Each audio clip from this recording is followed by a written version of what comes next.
Hello sa lahat. Ang title ng video ito ay ang testimony ko. Paalis ako ng La Presa, Baguio, papuntang Baguio City. So, hindi ko na sabi sa inyo paano ako bumalik sa Baguio City galing La Presa. So, another amazing miracle at provision ni Father God sa akin. Sabi ko sa inyo, sa 1 o'clock, 1 p.m. Yung jeep paalis na galing La Presa papuntang Baguio. So, I was leaving La Presa kasi ang ganda yung view doon, yung mga repolyo, ang dami nilang tanim, at the kale as well. And so, nag-spend time ako doon. Not all the time na nakikita ko yun and na-experience ko ang beauty of Father God, yung creation niya. So, mga 12:40, naglalakad na ako. Pero sabi ko, nako, kailangan magtakbo na ako kasi ang haba pang biyahe. Mga 10-minute walk din yun, or 15. Tapos, hindi ko na-realize, paakyat pala ang mas matirik ang akyat yung papunta sa jeep and rough road. And diba sabi ko sa inyo yung merong mga aso andun. Wala na sila except yung isa, matapang. Nakita niya ako. And nasabi ko, like, ready ako, parang I'm gonna say the word of God. And then nakita niya ako, parang, tapos takbo agad sa damo. Talagang, my gosh, natakot talaga sa akin. Kasi Jesus Christ is in me. At wala akong takot. So, na-feel niya na, ay, di ko kayang takutin tong tao to. Alis na lang ako. And at the same time, siya nang ang naiwan. So, wala siyang kasama. So, I kept running na, no? Sabi ko, Lord Jesus Christ, tulungan mo ako that on time ako sa jeep. And nafe-feel ko, napapagod na ang katawan ko. Kasi besides paakyat, ganun yung stress na yung anxiety ng kailangan andun ako by 1 p.m. Kasi kung wala, saan ako kuha ng transportation ulit pababa, right? Baka yung UV, pero hindi ko alam kung andun sila. So, talaga na pressure ko yung katawan ko. At the same time, I did my best running. Pero yung paakyat na, rough road to dry lang, wala naman putik. Talagang sobrang pagod na yung katawan ko. And I kept saying, I can do all things to Jesus Christ who gives me strength. Nasabi ko, paulit-ulit yun. Tapos naninigas na yung mga muscles ko sa legs ko. And sabi ko, Lord, ganun, tulungan niyo po ako. Please, Jesus Christ, that maabot ko yung time. Kasi sabi ko, 15 minutes lang, hindi ko kaya. Pero kakayanin ko, Jesus Christ, please help me. And you know what? Anong nagawa ni Father God? Alam niya, hindi ko kaya physically. Alam niya. Ako, sabi ko, I'll do everything, Lord Jesus Christ. Kaya ko. Sa isip ko at puso ko, sabi ko, kaya ko. Kasi God will give me the strength. Pero, physically, hindi ko kaya na. At, when natingin ako sa likod, merong lalaki, merong sa motorsiklo. And, sabi ko, oh, thank you, Lord, thank you. I think ito yun na nabigay mo sa akin ng tulong. So, sabi ko, para. Talagang hingal na hingal ako. Sabi ko, Kuya, pwede ba ang kasakot sa likod mo? Kasi kailangan ko maabot yung jeep. Mga 15 minutes lang. Naku, hindi ko maabot sayang naman ang pamasahe ko. And then sabi niya, sige. So, I assume he will let me angkas right there and then. Eh sabi daw niya, doon na lang sa tuktok ng hill. So, sabi, when I was about to say, wow, hindi ko kaya, umalis na siya. Sabi ko, oh my God, talagang na test ang patience ko. So, hingal na ako, no? So, I'm crawling sa sahig. Tapos, I was stopped. I said, Lord Jesus Christ, bigyan mo nang akong lakas para umakyat ako sa tuktok. Ayun na yung motorsiklo. And then, so I kept saying, I can do all things to Jesus Christ who gives me strength. And merong dalawang ali, mga farmers din, nakita nila ako and nagulat sila ng, bakit merong taong parang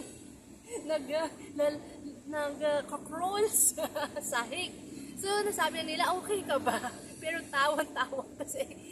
Parang, I was laughing then and nahingal-hingal na. Sabi ko, si kuya, sabi ko dito magpara. And tawag-tawa ng salasay, kaya mo, ma'am, kaya mo yan.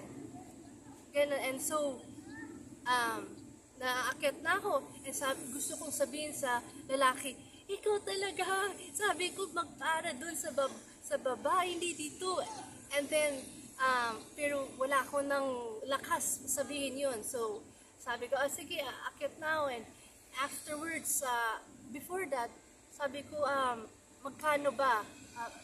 I'll pay you. Anong amount ang pwede para maabot lang ako.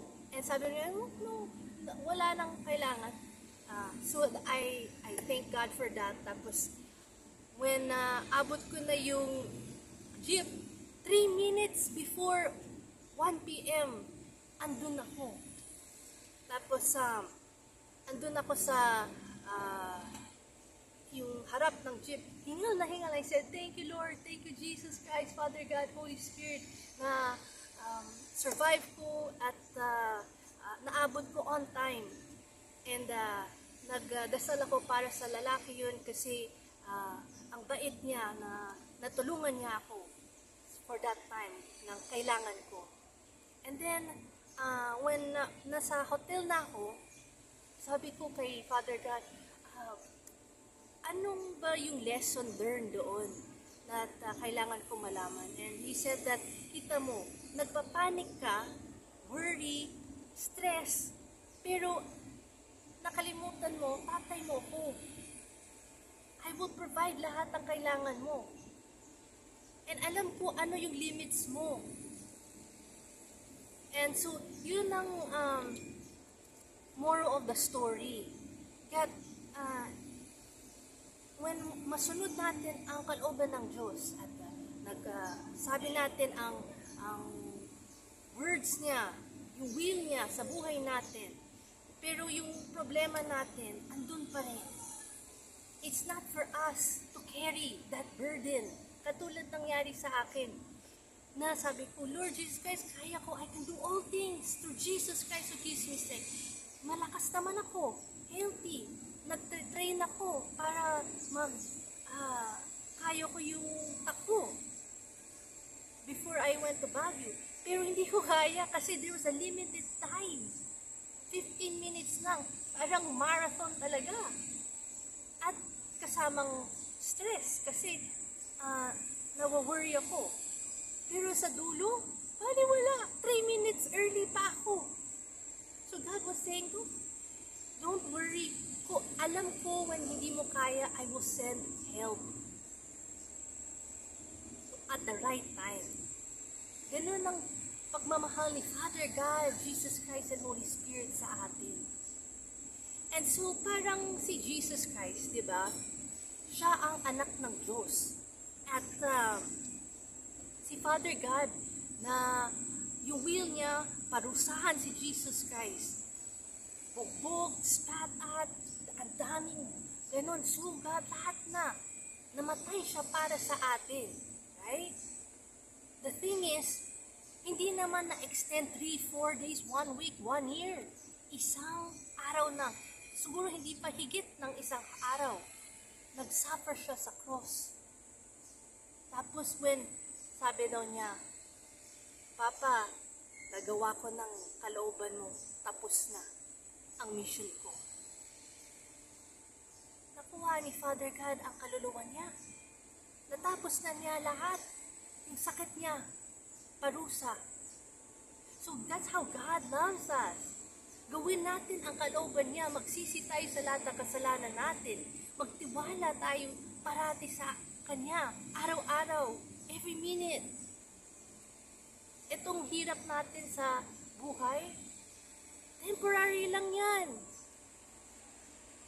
Hindi mo alam mamaya, patay ka na. O, nawala lahat ang sakit mo, hirap mo. Importante, ready ka ba makapasok sa langit? Kilala ka ba ni Jesus Christ? Ano importante? So, at the same time, kung sasabihin ni Jesus Christ, anak, kailangan na bigyan mo na yung burden sa akin. Yung worry, yung takot, alisin mo na. Bigay mo na sa akin, hindi mo kailangan. Bigay mo na kay Jesus Christ. Kasi kaya niya lahat. Hindi para sa iyo naman, yung takot. Demonyo yan eh. Kung Kristiyano ka, born again Christian ka, hindi ka dapat matakot sa anong bagay, anong man tao o demonyo. Kasi Jesus Christ nasa puso mo at isip mo and siya ang Panginoon mo. So wala dapat kang matakot at mag-worry kasi andyan parati si Father God. Always looking after us kasi anak niya tayo at mahal na mahal niya tayo. So, yun ang testimony ko galing La Presa, Baguio papuntang Baguio City. It was a beautiful experience and very humbling kasi at the same time, when nabigay ni Father God ang kailangan ko, ay mas lalong na in love ako sa Kanya, kay Jesus Christ, Holy Spirit. Mas lalong nagtiwala ako sa Kanya kasi walang taong nagtutulong sa akin. Pero when I prayed, He provided. And kung He can provide sa akin, kaya niyang provide sa iyo. Basta gawin mo ang kalooban niya at be submissive sa Lordship ni Jesus Christ sa buhay mo. At kasamang magsisi sa lahat ng kasalanan mo araw-araw. You'll be good. Enjoy the life na bigay ni Jesus Christ sa iyo. So, ito ang end of the video. Sana i-share nyo para mas madaming mga Pilipino na ma-inspire sa testimony ko. At wag maging takot. Tiwala lang sa Diyos. Mahal ka niya. It's the end of the video. May Jesus Christ bless you.